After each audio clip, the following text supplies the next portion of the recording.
Great. Well, we might just jump straight into it if that's cool with you. Yeah, love to. Fantastic. So I'm here joined by Mark Avery, who is quite an inspiring individual. Mark, you've got an obsession for running and a real penchant for it, Yeah. um, but also someone that um, has also shared their experience with alcohol and their relationship with it over time. And I was really keen to have a chat with you about the project that you were working on, where that's Yep. to, and also your own journey with alcohol through time. So thanks for joining me. No, thanks so much. It's great to chat to you. So actually, you might go back to the beginning, and perhaps you could give us a bit of a history on how your relationship with alcohol has began and how it's evolved over time.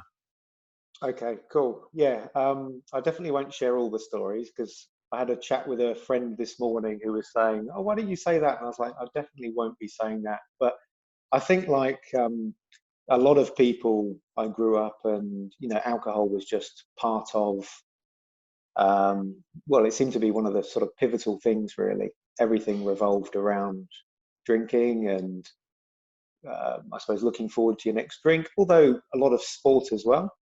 So I played rugby back in the UK, and yeah, just I suppose went to university, drank far too much, um, and not that I don't look back and regret it, but definitely as I started to get older, you start to think, well, is there a bit more to being hungover at the weekend, especially when the kids came along. So I've got a 7-year-old and a 9-year-old.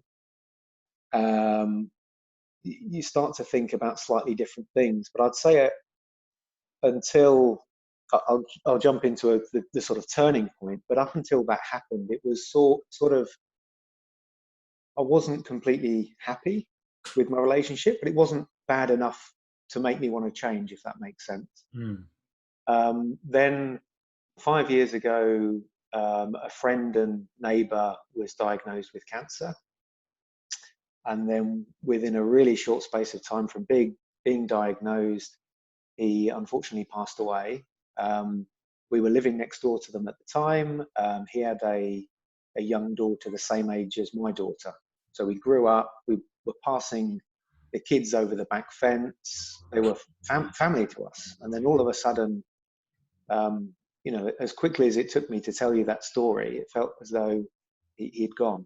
Mm. And so that for me was the real turning point, although it didn't happen straight away because um, from my experience, and I can say like most blokes, but I don't know, but I turned to alcohol to try and numb some of the pain. Plus, I wasn't talking about it at all. So I was putting on this front. I was drinking a lot, and I think it was like the pressure was building up inside where I didn't really know what to do or to talk to. And then I remember probably this was going on for maybe 6 months or so.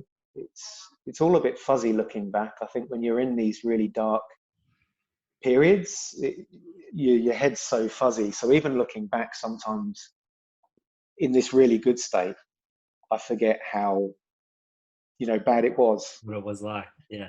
Um, but yeah, we went to the doctors, and as soon as he said, how are things going? What are you here for? I just burst into tears, and just had a chat with him, and yeah, immediately felt a bit better. Just getting it off my chest seemed to let off that pressure valve. Um, and then I decided to start running.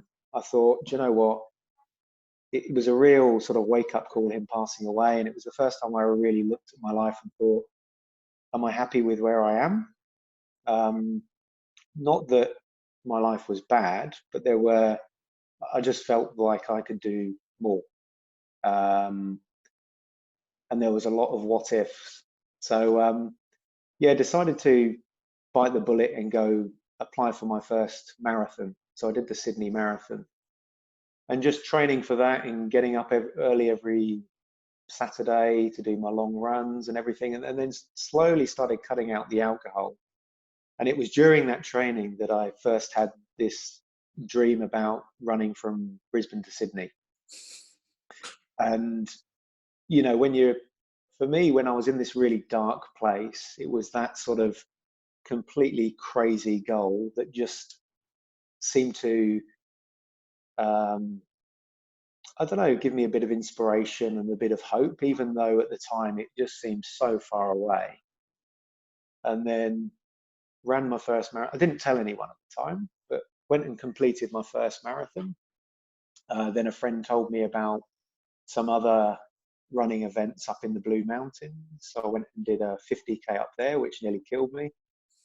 Then went on to some 100K events, and it just sort of escalated from there. And then all of a sudden, you know, my goal of running a marathon then became sort of my training run. So in training for the 100, you do marathons as training runs. So it was a real paradigm shift, and I had to change my relationship with alcohol to be able to do that.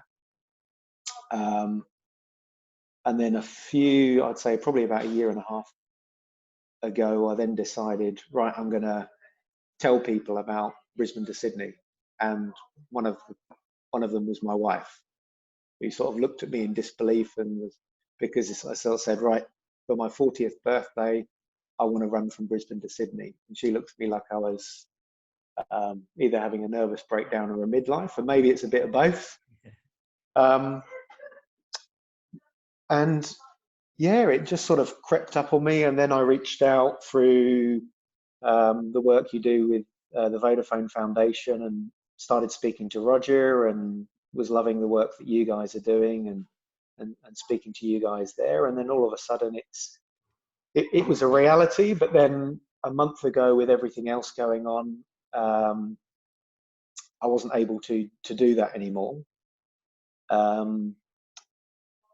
But then I remember thinking at the time that mental health is even more important with everything going on. And I'd done all the training. I was right at the end of my training. So I spoke to my coach and just said, can I do something else?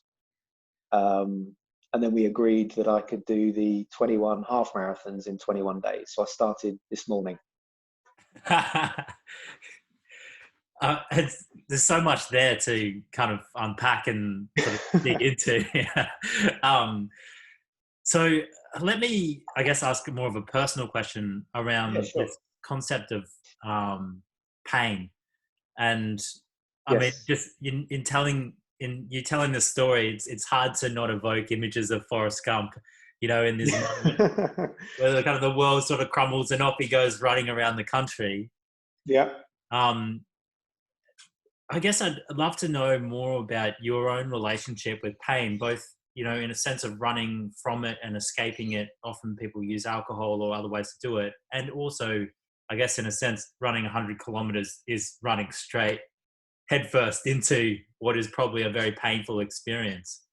What does Yeah. pain mean to you in both those ways? Great question. Well, I think I've been thinking about this recently, because people have been asking me about why do I do it, and it does link to pain. But you know, my surface response was always, oh, you know, I'm doing it for the kids, and which is true. But I think you know, the kids were always there, but I was never thinking about doing it when they were born. So what was it at that moment when I was at my lowest? And I think it did come from a place of pain. There's a great quote that I love from, I think it's Dr. John Demartini, where it's uh, the bigger the void, the bigger the value. And I think at that time, when I was at my sort of darkest and feeling really depressed, I felt completely worthless. And I felt as though I, um, I suppose I hadn't achieved anything. I wouldn't achieve anything in the future. And I just had no value in myself. Mm. And so for me, having that big goal, at first it was about shifting it to, I suppose if I could do this, then maybe I'd be of value. Now that's changed over time, because I'm feeling great now, regardless of whether. For me, I don't have to complete it to feel good. I'm doing it now because I've kept that momentum going.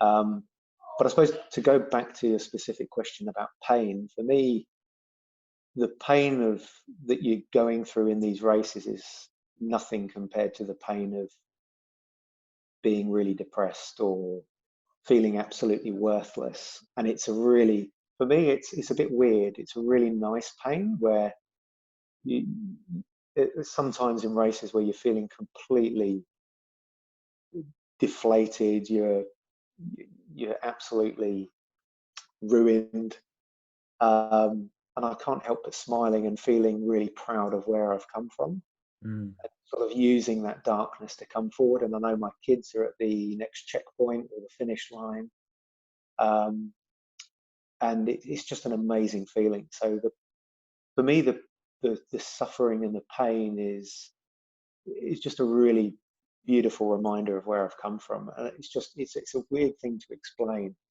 It's really weird, but it's great fun. It almost, sounds like maybe it makes you feel alive. Like you're in your body and Yeah, you are alive. You are not checked out. You are very present to the moment that you're in. yeah. You, there's definitely that awareness piece as well, and feeling everything else drops to the wayside, and it's it's very sort of liberating. You've only got one thing on your mind, and that's getting to the end of the race or to the next checkpoint. Um, and is the most amazing feeling, and it's really difficult to explain. Is there there's something you kind of picked up on, which is around running every day or that kind of consistency. Um, and for a lot of people, that's really hard, and particularly now, when routines that perhaps were daily are now shot to bits, and people having to find new things. What's Yeah. what goes through your mind when you wake up in the morning? You're like, okay, I gotta do another marathon, or half marathon.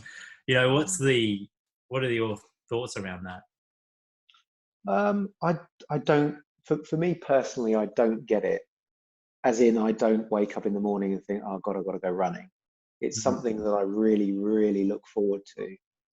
Um, and so, it for me, and it's the difference between motivation and inspiration. For me, motivation is external. Like if somebody that didn't like running, all of a sudden I'm going, "You should do this," and having to ring them every morning to get them to do it. That's not for them. Whereas if it's inspiration, if it comes from within, it's linked to all your values. It's something that you don't have, nobody has to motivate me to go running. So for me, I'd say just pick something that really inspires you. It links to all your values. Whether it's, for me, it's, I suppose, setting an example for my kids. It's little things as well, like I could imagine them telling their kids about some of their crazy adventures that their dad used to do as well. That really inspires me. And it makes me feel great afterwards as well. I love getting up early in the morning. Um, but I would say for the first year, it was difficult. It was really difficult to form that new habit. I was really tired all the time. My wife will back me up with that as well. And I was a bit obsessed. I am I am obviously still obsessed, but I can. It's kind of I've now ingrained it into my personality, into my behaviours, so I can sort of relax into it a bit more and enjoy life and be present with the kids. And we still go out and socialise a lot. We are quite active. I do most of my running early morning, so I can get back, and then we've got the day with the family. mm, Um, so yeah, for me, it's just picking something that really inspires you, or a goal that really excites you, and then just sticking to the process, just little small things each day. The best thing I did was get a coach, so I didn't have to think about it. Um, and then I suppose it was then just a case of, right, I've got this race in 6 months and I know exactly what I've got to do, and just followed it to a T. Mm.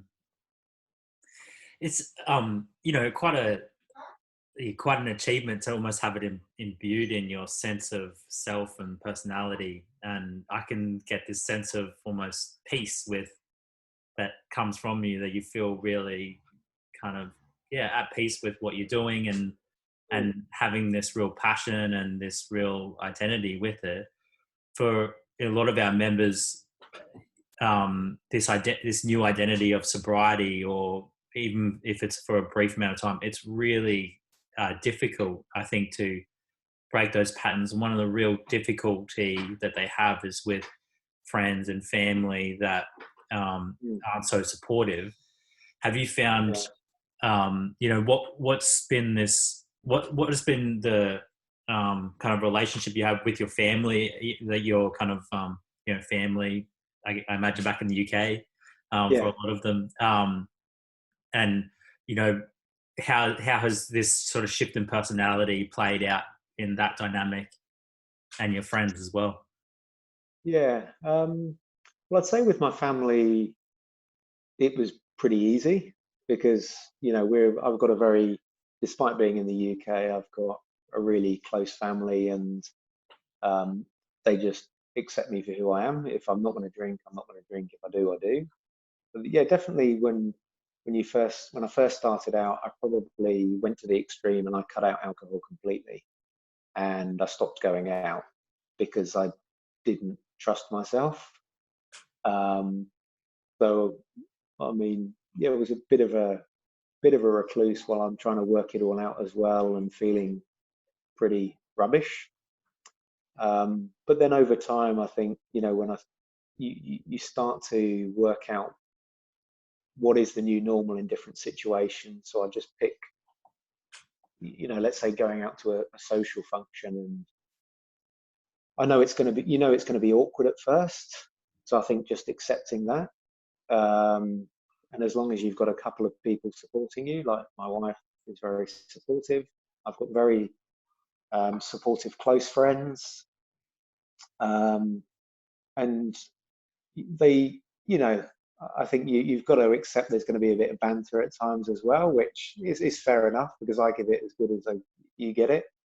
Um, but I think the biggest thing for me was just sort of accepting that it's going to be awkward. You're going to get things wrong. Go easy on yourself, and you'll soon work out who is supportive of you and who's not.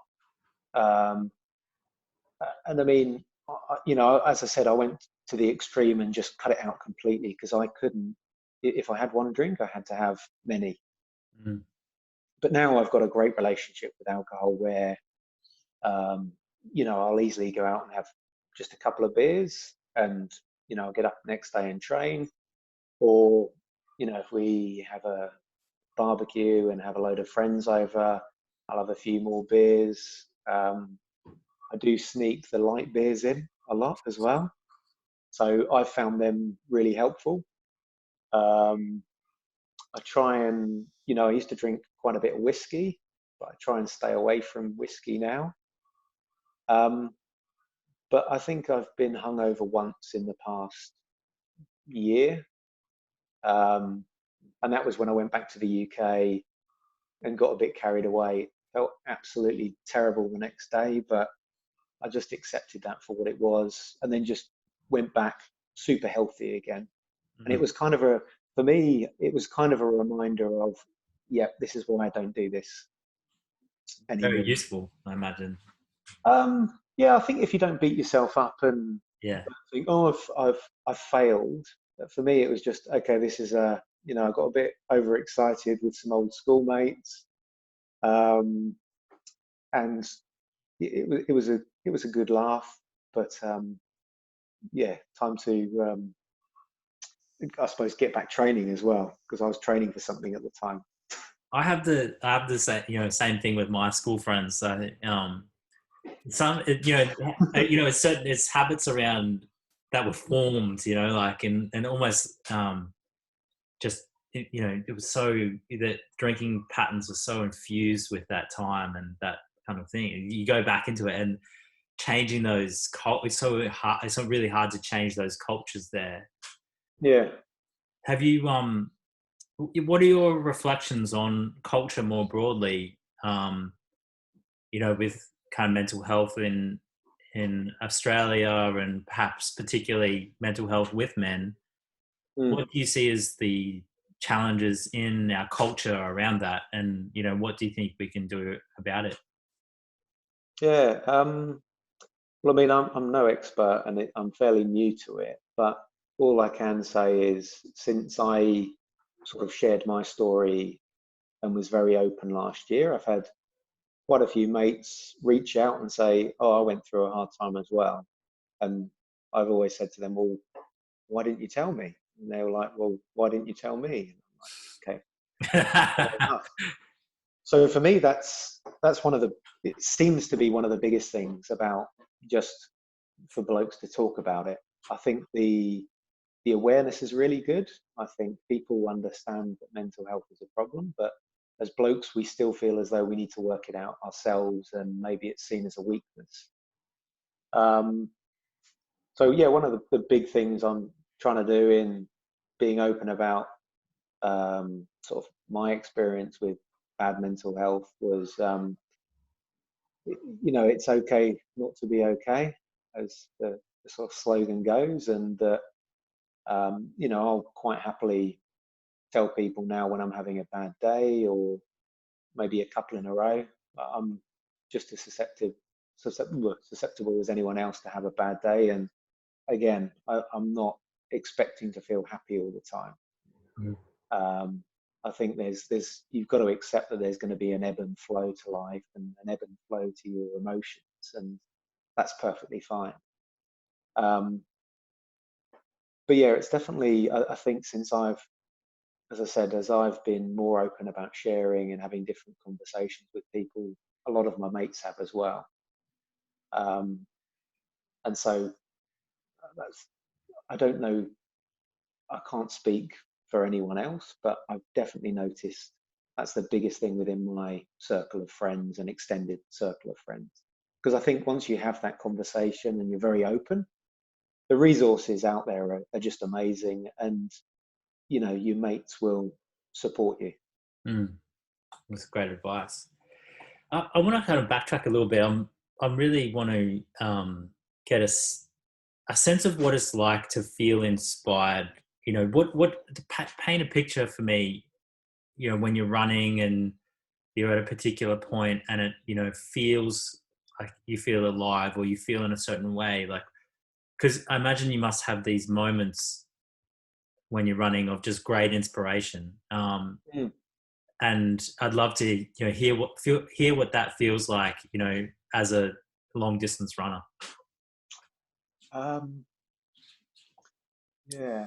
So yeah, there was probably a good example. So I was running a race last year. It was a 100K event, and at about the 50K mark, I missed a turn, and I ended up going up the biggest hill in the race, in the wrong direction for 5 kilometers. And then I Yeah. realized, after looking up, because I was feeling a bit tired, so I was just running with my head down, so I missed the signage, and I realized I was doing quite well. I was in sixth place at the time. It was only a small event. Um, and I was gutted, and I felt like giving up. And I was shouting and swearing in the middle of nowhere. I had no um, reception on my phone, so I couldn't phone Vicky to tell her that I'd missed the turn, and I was going to be late to the next checkpoint. So I really felt like giving up at that point. Um, but then for me, it was okay. This is all a test. This is good preparation, Brisbane to Sydney, and this will be a funny story. And so it took me a good 5-10 minutes to sort of talk myself around. And then for me, it was like I just felt completely alive, and I Mm. felt really free. And it was like you have so much time on your hands to think through stuff when you're running. Because when I'm doing these long events, I don't listen to any music or anything. So you're either running with some people for maybe 10-15% of the time, or on some of these smaller events, you're running by yourself for a lot of the time. So there's a lot of time to think. Your mind bounces all over the place, and sometimes you seem to push through these barriers. I think you're so tired mentally. Your conscious mind goes out of the picture, and you just sort of your subconscious is getting to work, Mm. and so you have these real moments of freedom. They don't last long, and then all of a sudden you're back to, Trudging. oh my God, I've still got another 30, 40 kilometers to go.